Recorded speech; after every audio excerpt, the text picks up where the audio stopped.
This is a passion project of mine. I've wanted to do something like this on Twitch forever because with the polling system and with how you can create scenes and manipulate PowerPoint, OBS, it's right for like a choose your own adventure dating sim type thing. Me and Fendi split it in half. I did all the like visuals, she did all the screenwriting, and that's why we were able to do it in like semi-timely manner. But I just really wanted to do this. You guys can really like choose your own adventure on this. It's super exciting. There's different branching paths. I'm so excited for you to see it.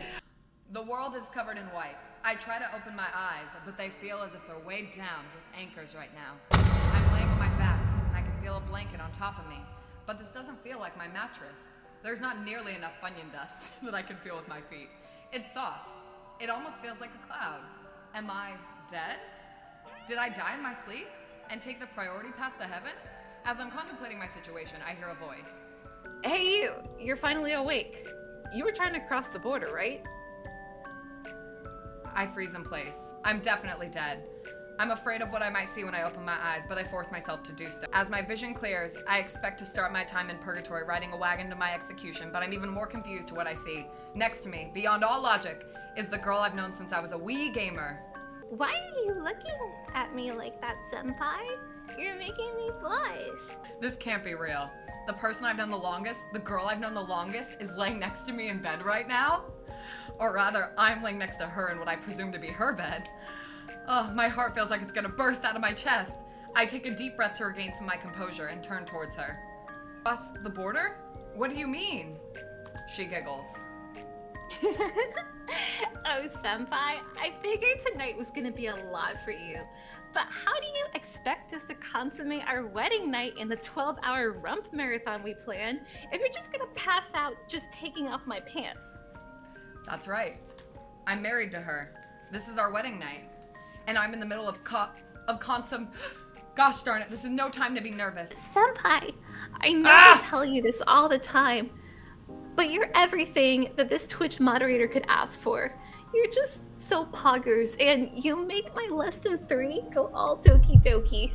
Anytime that I'm feels bad man or sag, you turn it around to being okay-ge. I love you, Chat Senpai. I don't think I could wait any longer. I want to cement that we're truly waifu and husbando until our Twitch Prime subscriptions to life run out. Come here, Chat Senpai, close your eyes. I nod and do as she says. Don't look. Okay. No peeking. I'll know. Hey, I promise. Just don't keep me waiting too long, you know? I'm almost ready. I hear clothing rustling from the other side of the bed, then feel a small undergarment brush by my cheek as it careens onto the floor.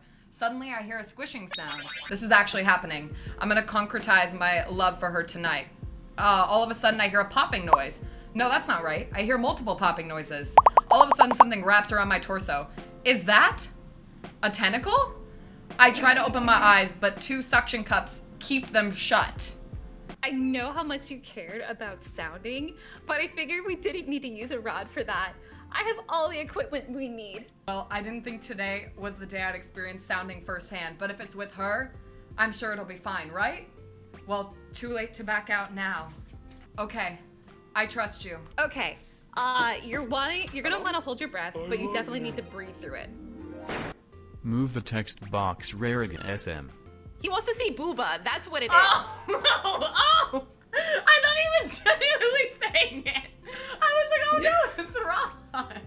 It ruined my immersion! I wanna hold your breath. I hear the sound of a giant tentacle unfurling and a tightening around my waist. Wait, what? It's tool time! Gwa! I feel something poking at the tip of a hole that's meant to be exit only. All of a sudden, my vision goes black. I open my eyes and stare at the ceiling. What just happened? I turn over in a hurry, only to find her nowhere to be found. Wait, her? I'm also in my bed. Was that a dream? Did I dream I was married to someone? Furthermore, did I dream that I was about to have coitus via tentacle? Furthermore, I'm not against it, but good lord, I had to stop having piss-flavored G Fuel before bed. I turn over to look at my phone. I have a couple minutes before I need to get ready for school. Just who was that girl? It's not important now, I suppose. I get up and get ready for class. Like every stereotypical visual novel, I live a short walk away from school. Around this time, The morning of the streets is flooded with legal of age college students. One person in particular catches my eye. I've known her since we were both in the same preschool. We've been inseparable this entire time, including walking to school together every day. What's up, gamer? Fendi walks up to me, hair flowing behind her as the cherry blossoms fall, just like something out of a romantic anime. You still haven't done anything about that gamer stubble. Pete Davidson called and said that he wants his upper lip back. Yeah, I was playing Smash yesterday, and I was doing pretty well, honestly. But then that kid with the yee ass hairline showed up to the locals, and I got fucking stomped out by a Sora player 0-2. He was wearing the same belted pants that Sora does. She's been playing at locals recently. She generally does alright from what I know, but she actually makes the money to attend by offering a 12-step program for Smash Nerds. As in, Smash Nerds pay her to step on them for 12 times. Oh yeah, it's a fun time. You started from the beginning, you said? Yeah. Once you put everyone in a harem, the game becomes less fun, so I decided to start over. Got the, hey, you're finally awake and everything. A sudden realization comes to my mind. But we're at school, so I try not to think about it too much as we both take our seats and get ready for class. My day starts with biology class. The biology teacher is giving us a lecture on tarantulas today. She tends to give this lecture a lot when she's not sure what else to teach that day, and it usually involves the same tarantula facts, but it's always entertaining no matter what. My mind, however, is somewhere else entirely. Chat-kun, were you paying attention? Oh shit, Once again, we were discussing the lifestyles and habits of tarantulas, especially North American tarantulas. And we all know after they walk up to 5 miles, they always enjoy refreshing with an ice-cold can of La Croix. Now tell me, Chat-kun, what's the superior flavor of La Croix? Chat-kun, maybe if you were a little less focused on whatever Pokemon's card collection or Pokemon feet collection you're daydreaming of, maybe you'd remember that the superior La Croix flavor is lime. You failed, chat. You failed. How do you not know lime is the best flavor? As a reminder, to those of you in the video game Love Club, Director Bassos will be stopping by to share some news for the upcoming year. All members, please make sure to arrive on time to the club today. I created the video game LARP Club in my sophomore year in response to the student body's overwhelming demand for creative, boundary-pushing expression of lived societies that stem from video game world building that I was hearing around me. Or at least that's the cover story. In reality, I wanted the chance to find a university waifu who will let me absolutely plow her fields while I'm wearing a Pikachu hat and screaming, "Pika nut! Pika nut!" I guess she could wear it too from time to time. But between holding events like putting students inside a giant Zorb and having a Super Monkey Ball battle, or teaching people how to take care of dogs and cats under the guise of calling it a Monster Hunter LARP, we built up a pretty successful club following. You think the director approved the funds for using real executioners for the Dark Souls look? Look, after the way that the Doki Doki Literature Club LARP went,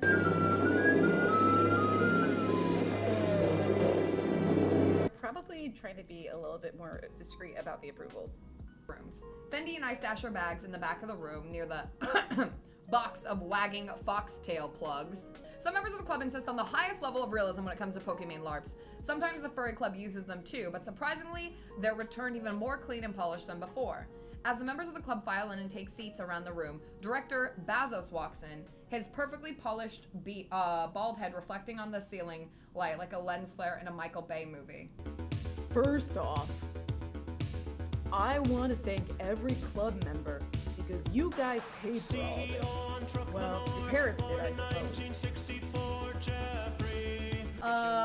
Director Bassos proudly shows off his new puffer jacket, accentuating the display with a girthy bicep flex. The students applaud weakly, apprehension and confusion hanging in the room at this unexpected visit to the gun show. Like it? It's real goose town. Anyway, your club and the furry club are merging. The students gasp immediately. The club room is filled with worry stares and pleas for the director to elaborate further. Director, what's the reason behind this? Well, I really like this puffer vest, but the neon cyan one they're releasing next month is gonna be a Valone collab, so you know that shit's gonna be at least a 200% markup. So the funds gotta come from somewhere. Plus, the two clubs effectively do the same thing. Neither of y'all shower, and you romp around talking about how you want to, and I quote, become one with Vaporeon or something like that. Method acting. We're nothing like those sick freaks in the furry club, shouts one of the students from the back, but the director continues. I'll let you all decide how you want to organize yourselves and restructure everything. I turn to look at Fendi. She's taking a video of one of the students getting into a skin-tight replica of Sonic from the movie pre-redesign. Do you know how many people I've stuffed into fursuits over the years? Never the class president, though. I look over, and sure enough, that's the class president. Udame-san, currently being zipped into a skin-tight suit with red sneakers on. Oh, fur babies! You're never gonna guess what the fuck happened to me this morning. That voice is unmistakable. It's the Furry Club president, John Bowser's voice. John Bowser steps into the classroom, his stupid, bulging muscles are immaculately defined by the setting sun outside. His thick, luscious mane of red hair flows behind him as he enters the classroom. But like, in a big, dumb way. Stupid John Bowser. So get this. I'm in the middle of carrying a League of Legends game, about to close it out, and my braless wife brings me a sandwich. Not asked for, by the way, with chips, as I get a double kill bot lane. So how is your day going, fur babies? Chest puffed out, in the doorway of the classroom as he scans the room, seemingly looking for something. Eventually our eyes meet. Oh, here's the fresh meat that Bassus was talking about. Suddenly, his gaze shifts behind me. Holy mama! At once, John Bowser's jaw drops to the floor. His eyes pop out of sockets accompanied by trumpets. Heart beating out of chest, there's an awooga sound effect. He pulls chain on train whistle that has appeared next to head as stream blows out. He slams his fist at the nearby table, rattling any plates, bowls, or silverware, whistling loudly. Fireworks shoot from top of his head. He pants loudly as his tongue hangs out of mouth, wipes comically large beads of sweat from his forehead. He clears his throat, straightens his tie that just appeared, combs his hair, and says, You look very lovely today, Fendi-san. John Bowser throws his head back and chuckles. Well, I have good news and bad news for you, Cat-kun. But we only have room for 29 to 34 folks. You know, fursuit safety regulations and all that. So it seems like one person isn't gonna make the cut. Listen, I'm really not involved with the club too much. Like, Chad-kun can have my spot instead.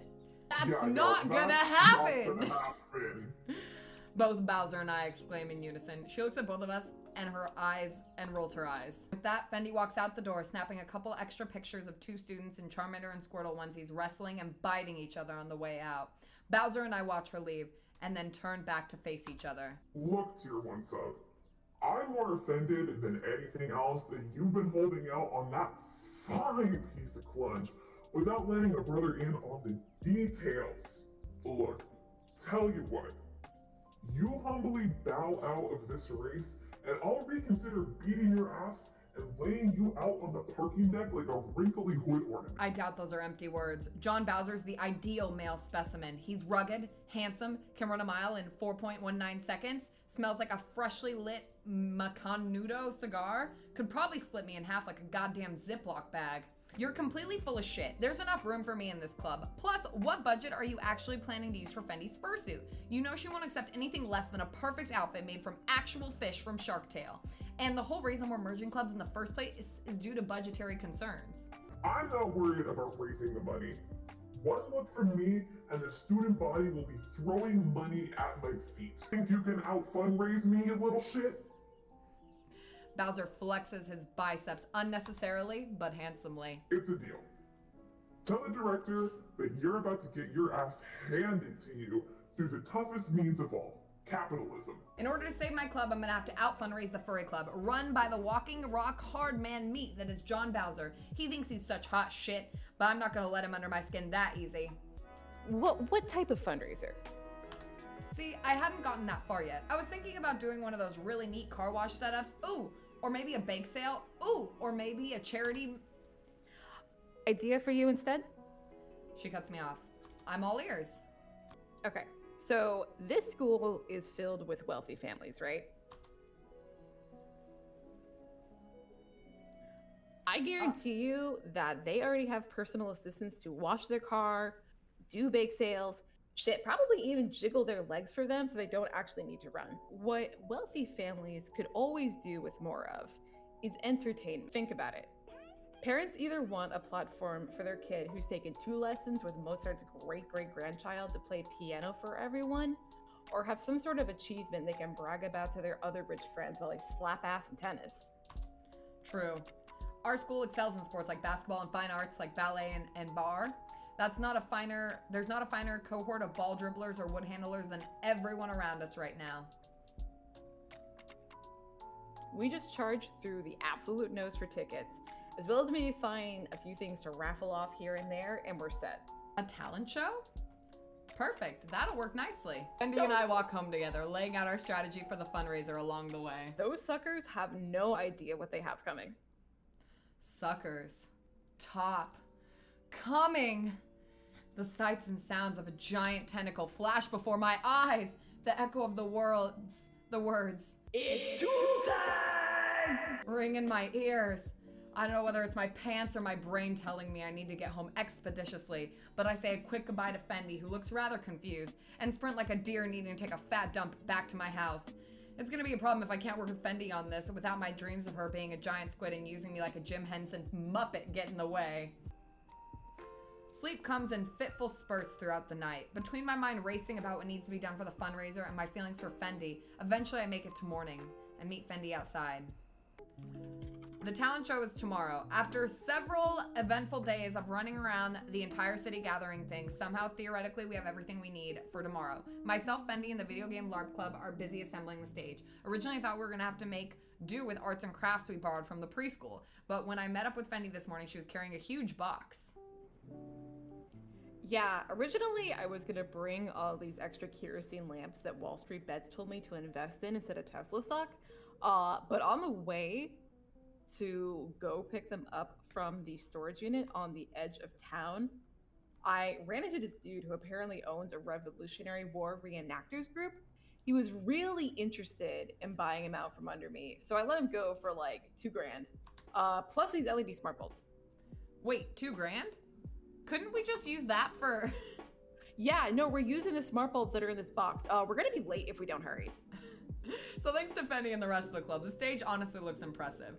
Later that afternoon, we go to rehearsal with all the students. It takes us a while to get the timing down, given how elaborate some of the acts are. Especially how much cleanup is needed after the Squirt Squad versus Cream Team battle. But eventually everything clicks together like a well-oiled Sibian, and at last everything is ready to go for tomorrow. Some of the students go off to watch MasterChef together in the classroom afterwards, but Fendi and I decline, both exhausted from the past few days of running around. We thank everyone for their hard work and head home for the evening. I'm filled with equal parts nervousness and excitement for tomorrow. Our walk back mainly consists of me running through mental checklists in my head. After a while, I notice though that Fendi hasn't said anything the entire walk back.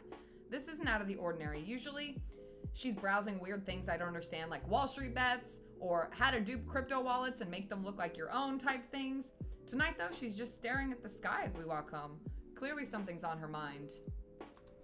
Hey, you've been quiet ever since we left the school. What's up? She's still staring at the sky as she replies. I really hope tomorrow goes well, Chat-kun. I didn't realize you cared so much about the club, to be honest. I mean, you seemed to have a lot of fun at Nintendog's LARP when you got to pick which student was your dog for the agility trials, but I didn't realize how much it meant to you until these past few days. Fendi looks at me, blushes, and looks back up at the sky. It's not that. I just this whole thing represents something that means a lot to me. I mean, after all these years, we still make a pretty good team. Now it's my turn to blush. For the longest time, I've only known Fendi as a school friend, but recently she's taken on a new image in my mind, quite literally, honestly. Like that tentacle might take some therapy, to be honest. But now I see Fendi for the woman she really is. Quiet, confident, reserved, fundamentally pure. All things that are quintessentially Fendi. Let's give it our best tomorrow, Chat-kun. Absolutely. Well, looky hooty who it is. If it isn't Lady and the Simp. Bowser, what are you doing here? First off, that's John Bowser to you, Fishcake. My father isn't the owner of the Bowser LLC. Just for you to come in and refer to me like by my last name, like we're playing grab ass in the football locker room. Second of all, this is my club room last time I checked. And after today, we are gonna run this place 5 days a week like a bank. And I don't mean the sperm kind. That's for the weekends. Wait, are you doing your fundraiser today too? You bet your sweet tuchus I am. Me and the fur babies are running the sexiest, filthiest, moist and soapy car wash that this town has ever seen. Isn't having a filthy car wash the opposite intention of having a car wash? Stuff it, baby baby. While you're in there doing mommy show and tell, I'm gonna be raking in the dough with the Squirtle Squad as we provide full service to all the cars as they attend your little shindig. John Bowser puts his arms behind his head and leans back in his chair. It'd be such a shame if they ended up not having enough money to donate once they get inside the building. Ignore him, Chatkun. He's just trying to rile you up. I figured he'd do something like this, so I have a couple of contingencies. I can set up a broadcast of the show and set it up so the money automatically deposits in a bank account. That's a relief. What else were you thinking? Maybe it's best for you not to worry about it. Maybe we won't need them. Cindy stands up from the desk she was sitting on and pulls from her bag 3 handles of Sierra Silver tequila. I look back at her in confusion. You want us to get drunk before going out there? I mean, it helped with the nerves, but... Are you crazy? This shit can strip paint off wood, which is exactly why we are going to be selling it to the audience during the show. I step forward and speak my best booming MC voice. Ladies and gentlemen, welcome to the first ever Triple H talent show. We're honored to have you here because tonight is a night unlike any other. What you're about to see are feats of skill and dexterity performed at the highest level, performances and illusions that will boggle the mind, all performed by our illustrious student body. And if you're lucky, we might just have a special musical guest at the end that will make tonight an impossible event to forget. Are you ready to get started?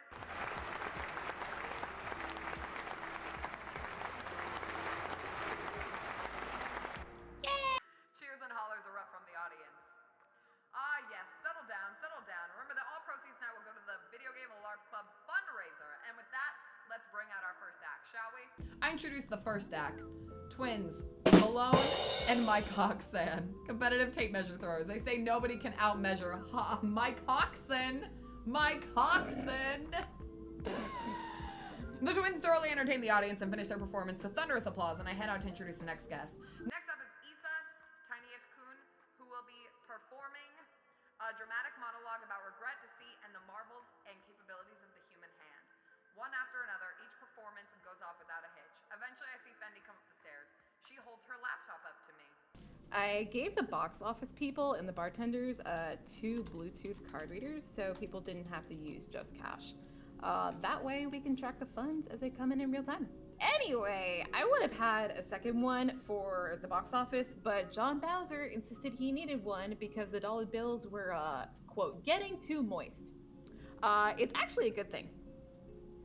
Because now I can track their funds and see where both of us are at in real time. She shows me a graph, and to my relief, we're clearly in the lead at this point. By several $100s, in fact. No kidding. There's also probably not many more cars coming in at this point. I exhale a sigh of relief. We're not completely out of the woods yet, but things are looking good. One by one, the acts continue over the next hour and a half. Eaton Beaver-kun dazzles the audience with how fast he can down the Arby's Meat Mountain sandwich. Annie Position-san, the contortionist, perfectly shapes herself into a balloon in the shape of a dog. We're getting towards the end of the roster. The stage manager, Yoye-kun, calls for the final acts to take the stage. The last groups line up as I go out to introduce the next act. When I return backstage, however, Yoye-kun rushes up to me. Bad news, chat! We don't have our musical act. That's what Yoye sounds like. My breath catches in my throat. What do you mean? Because we're live streaming the event, Buster Hyman's son can't participate. Buster Hymanson is the greatest cover artist Triple H University has ever seen. No one can cover like Hymanson. What, is he under contract? Well, he is. But that's not the problem, you see. Him being under a contract is exactly the pickle you're in, you sweet sugar baby. John Bowser emerges behind the stage manager. Your pal, Hyman-san, is also a Twitch streamer. Word on the street is that he got busted for watching MasterChef. I always prefer Chop anyway.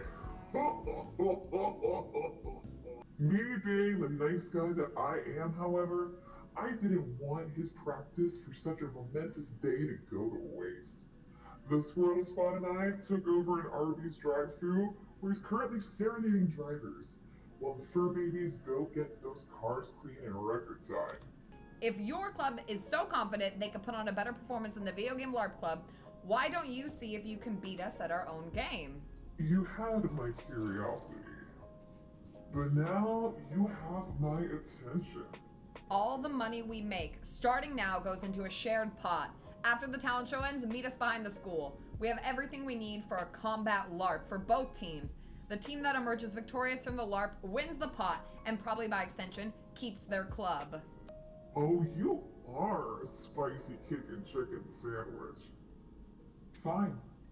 The fur babies and I practice our wrongs daily for situations like these. We need to be ready, Jack-kun. A lot is riding on this thanks to your decision. The statement feels as empowering as it does terrifying. Our club meets the furry club out back on the basketball courts. This is your grand plan, Tony Snell? A 2K21 LARP? He snorts. Oh, I got much better ball game than that. The LARP to decide it all. To decide the fate of our club is the ultimate ball game of all. A marbles on stream LARP. All right. Yes, if you want to join team chat, you will do !play1 with a space in between. If you want to be team furry, it's !play2. Yes, so !play1 for chat, and then play, not yet. Start it, I'm gonna start it now, on the count of 3. 1, 2, 3. Oh my god, we're on the battlefield. Alrighty, there's Zang, he's going after, looks like Six Limbs. No, he's going after Six Limbs, but he's retreating. Oh my god! All the marbles have gathered together in the Cave of Swords, the Cave of Wonders. Oh, it's a bloodbath. Oh, you hate to see it. Nami chose good. Aussie chose team chat. Matt Marmalade chose team chat. Oh, Nami destroyed Nobunagi. Peabody crushed Amy, baby. Nami killed Peabody. Oh my god, it's just a bloodbath body after This just body. dead ass looks like they're all jumping each other right now. I know. Severe. And Aussie is the winner! Congrats, Aussie! You have led chats onto victory against the forces of Bowser and the furry forces of evil. Oh my goodness. All right, we're down to the final 4. AB Baby. Never mind, AB Baby's been executed. He's gone. We're AB smoking no that more, AB Baby pack tonight. Awkward joke. Just retains the victory. Congratulations, Ak. Well, that was anticlimactic. Team Chat wins! So you've secured the good ending, chat. Congratulations! Let's go! Now let's see what awaits you. Oh, Fendi, darling. Would you update the totals? Fendi doesn't look up as she types on her computer for a couple more seconds, then walks over to both of us and shows us the screen. All the money from the back half of the show has been deposited into the Furry Club account. It's a substantial amount, too. What's more captivating on the screen, however, is that the balance shows that the Video Game LARP Club is ahead by $85! Plot twist! Run the numbers again, love. I'm sure you're just great at math. You know, woohoo, girl boss, baby. But I demand a recount. The fundraiser was a nice send-off, honestly. I just think it's time for me to move on to something else. Also, I need you to ditch these credit cards. I need scanners somewhere. Thanks in advance, Chakun. There we go. Hi, Brian.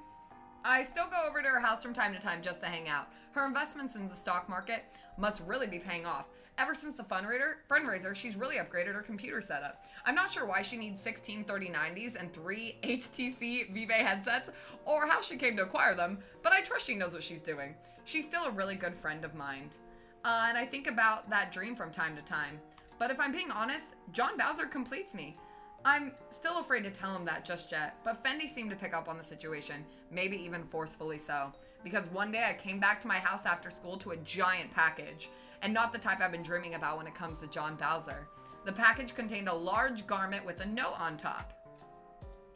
Make sure you zip up the crotch holes before you get in. Hold on, I gotta fucking think of this too. Okay. It's 6:22. I hurry and put on the suit. By the time I get finished, I hear a honking outside.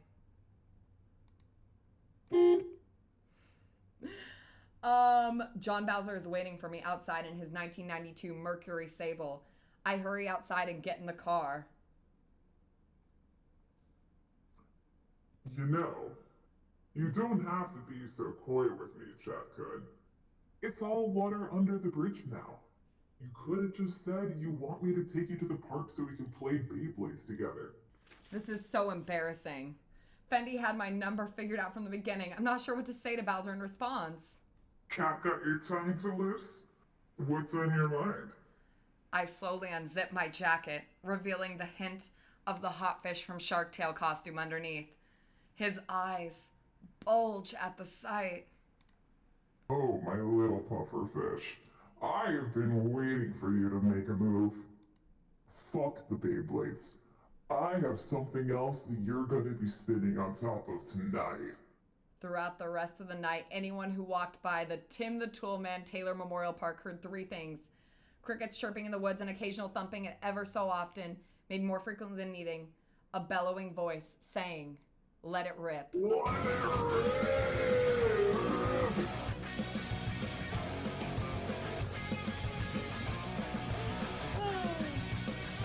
Finn!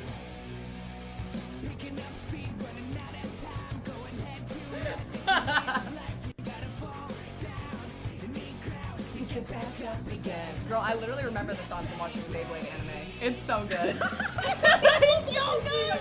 I had to end it as like the end credits scene.